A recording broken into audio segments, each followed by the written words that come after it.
In the last video, you have learned some basic theory behind boosting algorithms. Now, it's time to check this knowledge in practice. Begin with opening the second file, Boosting Wisdom of the Crowd Practice. The purpose of this notebook is to spot the difference between using single decision tree, AdaBoost, and gradient boosted trees while using previously prepared data. Hopefully, the scikit-learn package provides all the required dependencies. We can train single decision tree and both boosting algorithms. So, in the first code cell, let's import all the required libraries. Before going any further, we need some data. With scikit-learn package comes the makeClassification function capable of creating an artificial dataset. We are going to use it to create a 20-dimensional dataset with 1000 samples where 8 features are holding the exact information, 3 features are redundant, and 2 repeated.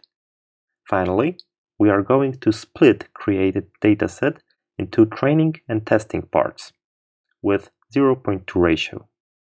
Before going any further, let's validate what is the training and testing label distribution in both datasets.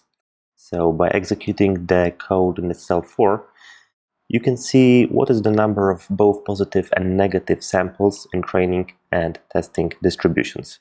By analyzing the output, you can see that these numbers are almost equal, which is what we are expecting. Okay, so now we can proceed to single decision tree. To verify how single decision tree works, let's execute the code described in cell 5. So first we are fitting a decision tree classifier using our training data. Then we are calculating the predictions and its probabilities. And finally, we are using these calculated probabilities to evaluate the classifier. Let's calculate its accuracy and log loss metrics. In the output, we can see two interesting things. First, the log loss number is very high. It is caused by the fact that the decision tree outputs either 0 or 1 as a predicted probability. Second, there is a huge number of nodes created, 167. This causes a tree to be very complicated.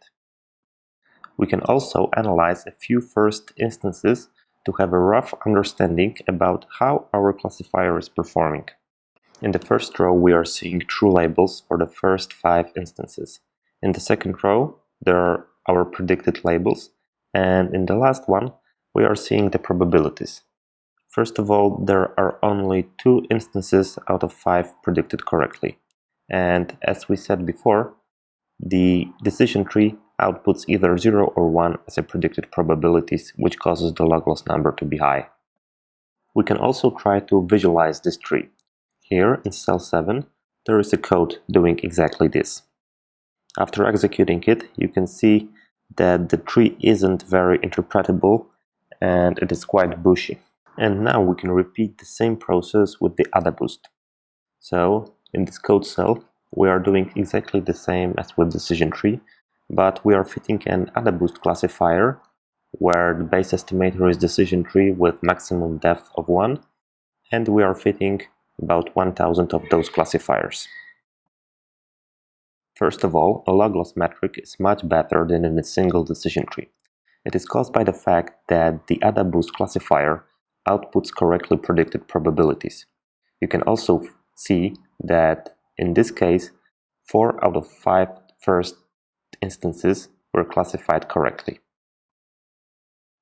Now, let's analyze the first created decision tree stamp. In cell number 10, you can see a code responsible for visualization. As we expected, its depth is only 1, and in this case, it is performing a split based on the first feature. Okay, we can also obtain the error reported by this particular tree and its relative importance among the other trees in the classifier. Okay, now we can go even one step further and see how gradient boosted trees are performing. In the 12th code cell, we are doing exactly the same as before, but we are fitting gradient boosting classifier of 1000 decision tree stamps. As you might expect, the evaluation metrics in this case are the best. Accuracy is the highest and log loss is the lowest. Let's have a look on the 5 first instances. As you might see, we are predicting correctly 4 out of 5 labels, and our classifier is much more confident.